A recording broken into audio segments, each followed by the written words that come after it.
Look at these gentle ripples spreading across the water's surface. It looks like the water itself is traveling towards the shore, but is that happening? If you watch a single point on the surface, the water particles only move up and down. They oscillate in place, while the energy passes through them and moves forward. A wave is a disturbance. It acts as a courier, moving energy from one point to another without transporting the material itself. Because water requires a physical substance to travel through, we categorize it as a mechanical wave. These waves depend on a medium, like a solid, liquid, or gas, to exist. Sound is also mechanical. When it hits a solid barrier, like this steep rock cliff, the energy reflects off the medium to create an echo. Electromagnetic waves are different. As seen with the sun's glare above Earth, light waves need no medium, traveling through the absolute vacuum of space. The universe relies on both, waves bound to physical matter and waves capable of crossing the cosmic void. This rope is moving in a transverse wave pattern. Notice the geometry of the movement. The particles of the rope vibrate up and down, which is exactly perpendicular to the direction the energy is traveling. Now look at a coiled spring toy. This demonstrates a longitudinal wave. Instead of moving up and down, the coils move back and forth. They vibrate parallel to the direction of wave travel. Observing this specific angle of vibration is how we classify the behavior of any wave. To measure these waves, we can map a standard schematic over a moving body of water. Every wave has a specific anatomy. The highest point is the crest and the lowest point is the trough. Amplitude is the distance from the rest position to the crest. Wavelength is the physical distance between two successive crests.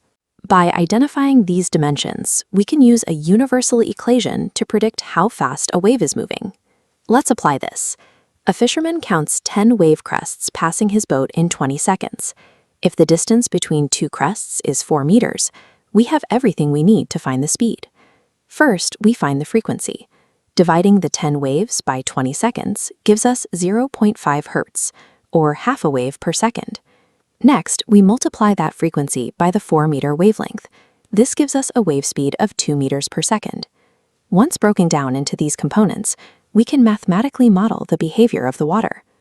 These same principles apply to invisible signals, like FM radio.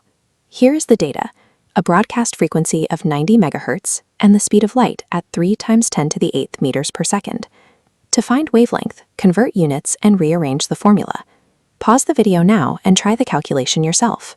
Active problem solving is what makes the transition from observing a concept to applying it. Let's check the result. 90 megahertz converts to 90 million hertz. We rearrange the wave equation to isolate wavelength, dividing the speed of the wave by its frequency. Dividing the speed of light by 90 million hertz gives a wavelength of exactly 3.33 meters. A wave of this length is easily blocked or scattered by common objects like houses or trees. This is why FM stations use tall masts to lift the signal above these obstacles and maintain a clear line-of-sight path to your receiver.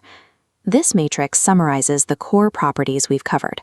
Remember, mechanical waves require a medium, while electromagnetic waves do not. Transverse waves vibrate perpendicularly, longitudinal waves vibrate parallel, and the wave equation links them all. Understanding these properties is the first step toward practical applications, like calculating lake currents or positioning a radio tower. For more O-level class materials and videos, visit Yaka Digital Network.